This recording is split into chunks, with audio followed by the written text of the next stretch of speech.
Dwight Lyman Moody, also known as D.L. Moody, was an American evangelist and publisher connected with the Holiness Movement, who founded the Moody Church, Northfield School and Mount Hermon School in Massachusetts, the Moody Bible Institute, and Moody Publishers.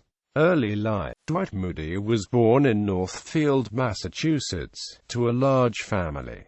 His father, Edwin J. Moody, a small farmer and stonemason, died at the age of 41, when Dwight was only 4 years old. His mother was Betsy Moody. They had 5 sons and a daughter before Dwight's birth, with twins, a boy and a girl, born 1 month after Edwin's death. His mother struggled to support the family, but even with her best effort, some of her children had to be sent off to work for the room and board. Dwight too was sent off, where he received cornmeal, porridge, and milk 3 times a day. He complained to his mother, but when she found out that he got all that he wanted to eat, she sent him back. Even during that time she continued to send them to church. Together with his 8 siblings, he was raised in the Unitarian Church. His oldest brother ran away and was not heard from by the family until many years later. When Moody turned 17, he moved to Boston to work in an uncle's shoe store. One of the uncle's requirements was that Moody attend the Congregational Church of Mount Vernon, where Dr. Edward Norris Kirk served as the pastor. In April 1855, Moody was then converted to evangelical Christianity when his Sunday school teacher, Edward Kimball, talked to him about how much God loved him. His conversion sparked the start of his career as an evangelist. However, his first application for church membership in May 1855 was rejected. He was not received as a church member until May 4, 1856. His teacher, Edward Kimball, stated, "I can truly say, and in saying it I magnify the infinite grace of God as bestowed upon him, that I have seen few persons whose minds were spiritually darker than was his when he came into my Sunday school class, and I think that the committee of the Mount Vernon Church seldom met an applicant for membership more unlikely ever to become a Christian of clear and decided views of gospel truth, still less to fill any extended sphere of public usefulness."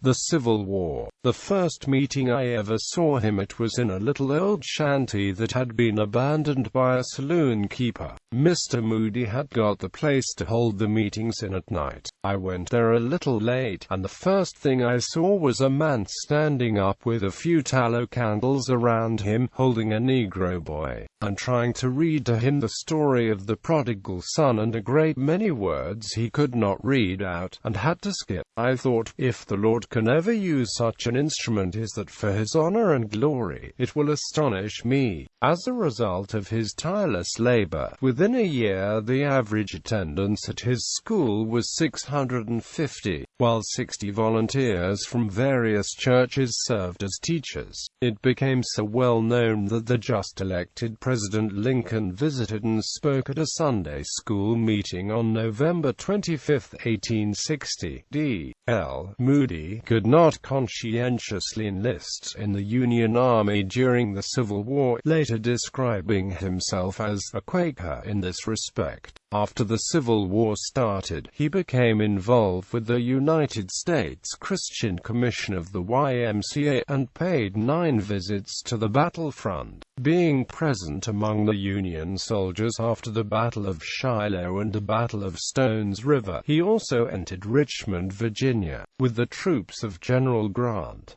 On August 28, 1862, he married Emma C. Revel, with whom he had a daughter, Emma Reynolds Moody, and 2 sons, William Revel Moody and Paul Dwight Moody. Chicago and the post-Civil War years. The growing Sunday school congregation needed a permanent home, so Moody started a church in Chicago, the Illinois Street Church. In June 1871, at an international Sunday school convention in Indianapolis, Dwight Moody met Ira D. Sankey, up to then a single gospel singer, with whom he soon began to cooperate and collaborate. 4 months later, in October 1871, the Great Chicago Fire destroyed Dwight's church building, as well as his family dwelling and the homes of most of his church members. Many had to flee the flames, saving only their lives, and ending up completely destitute. Moody, reporting on the disaster, said about his own situation that,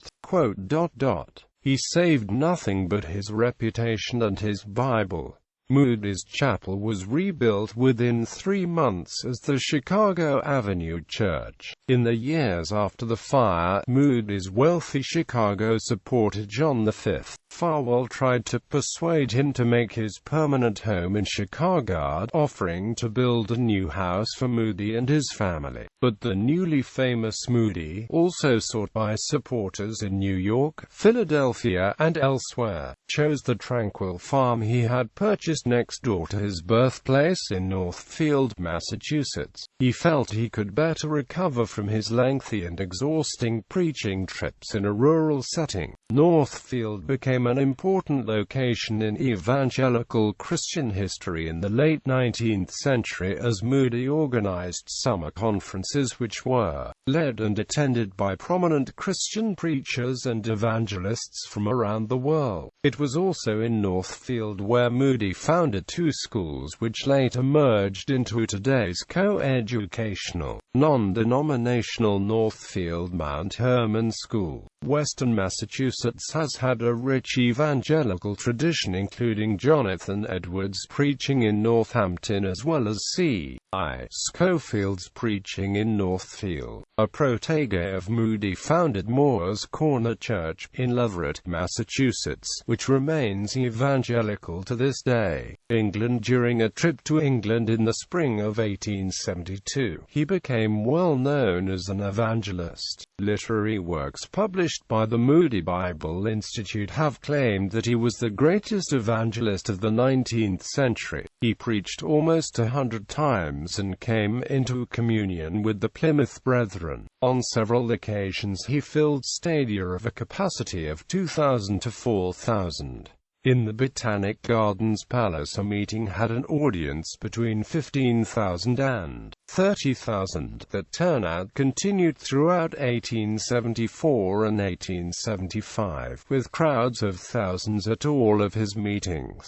During his visit to Scotland, he was helped and encouraged by Andrew A. Bonner. The famous London Baptist preacher Charles Spurgeon invited him to speak, and he promoted him as well. When he returned to the U.S., crowds of 12,000 to 20,000 were as common as they had been in England. President Grant and some of his cabinet officials attended a meeting on January 19, 1876. His evangelistic meetings took place from Boston to New York, throughout New England, and as far as San Francisco, along with other West Coast towns from Vancouver to San Diego. Moody aided in the work of cross-cultural evangelism by promoting the Wordless Book, a teaching tool that had been invented by Charles Spurgeon in 1866. In 1875 he added a 4th color to the design of the 3-color evangelistic device, gold, to represent heaven. Quote, "This book has been and is still used to teach uncounted thousands of illiterate people, young and old, around the globe about the gospel message." Dwight L. Moody visited Britain with R. D. Sankey, with Moody preaching and Sankey singing. Together they published books of Christian hymns. In 1883 they visited Edinburgh and raised £10,000 for the building of a new home for the Carrubbers Close Mission. Moody later preached at the laying of the foundation stone for what is one of the few buildings on the Royal Mile which continues to be used for its original purpose and is now called the Carrubbers Christian Center. Moody greatly influenced the cause of cross-cultural Christian missions after he met Hudson Taylor, a pioneer missionary to China. He actively supported the China Inland Mission and encouraged many of his congregation to volunteer for service overseas. international acclaim. His influence was felt among Swedes despite that he was of English heritage, that he never visited Sweden or any other Scandinavian country, and that he never spoke a word of Swedish. Nonetheless, he became a hero revivalist among Swedish mission friends in Sweden and America. News of Moody's large revival campaigns in Great Britain from 1873 through 1875 traveled quickly to Sweden, making Mr. Moody a household name in homes of many mission friends. Moody's sermons published in Sweden were distributed in books, newspapers, and colporteur tracts, and they led to the spread of Sweden's Moody fever from 1875 through 1880. He preached his last sermon on November 16, 1899, in Kansas City, Missouri. Becoming ill, he returned home by train to Northfield. During the preceding several months, friends had observed he had added some 30 pounds to his already ample frame. Although his illness was never diagnosed, it has been speculated that he suffered from congestive heart failure. He died on December 22, 1899, surrounded by his family. Already installed as the leader of his Chicago Bible Institute, R.A. Torrey succeeded Moody as its president. 10 years after Moody's death, the Chicago Avenue Church was renamed the Moody Church in his honor, and the Chicago Bible Institute was likewise renamed the Moody Bible Institute. Works. Heaven Degree Press, ISBN 9781846858123.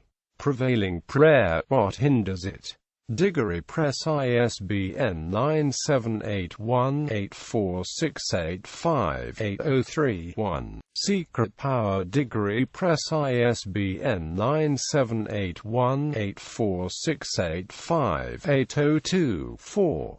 The Ten Commandments.